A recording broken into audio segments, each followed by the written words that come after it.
Hello. Good morning, good afternoon, good evening po sa lahat dyan. Especially sa mga subscriber ko at saka followers ko sa RGB Entrepreneur. Ngayon po, gagawa po ako ng video kasi marami pong katanungan sa mga gustong mag-business din ng sitaw kung paano talaga mag-register o paano maging seller sa sitaw. Alright po. So, hintay lang po kayo. Gagawin ko na po yung video. Okay, let's go. Hello. Welcome back po. Ito, gagawa na po ako ng video po. I-share ko lang po yung screen ko kung paano mag-register at maging seller dito sa sitaw. Okay, kasi maraming mga gustong mag-entrepreneur at gustong magkaroon ng extra income rin. So, mag-share po ako ng screen ko.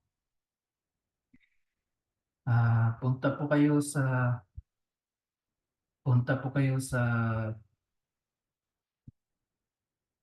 page ko, RGB Entrepreneur.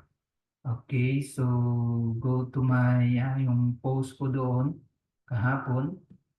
Click nyo lang po itong sitaw.ph/shops.create !referral_code equals 3665663PQ80. Click nyo lang po yung link na yan. Yan. Then, lalabas na po yung window ng sitaw. At sa baba, browse pababa po, join us to kickstart your entrepreneurial journey. Enter nyo lang po yung name nyo po dito.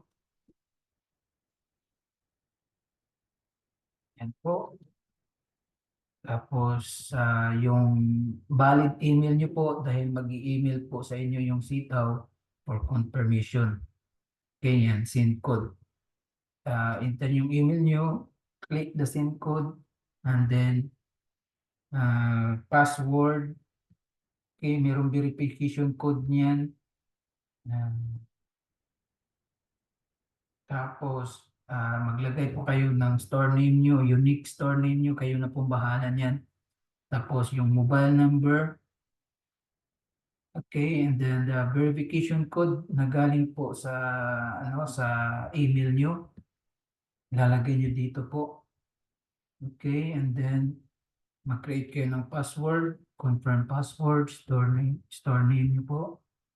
And then ID, download valid ID photo, passport, is national ID. Hindi po basta valid. Anywhere in the world po, pwede po magawa nito. Kahit nasa ibang bansa po kayo, mga OFW, pwede po kayo magawa nito. Okay, and then nandyan na po yung referral code ko. So, just click na register. Yan lang po. Yan po ang pinakamabilis na mag-register. Thank you po. Maraming salamat. God bless. And don't forget to subscribe my YouTube channel and my Facebook page. Thank you very much.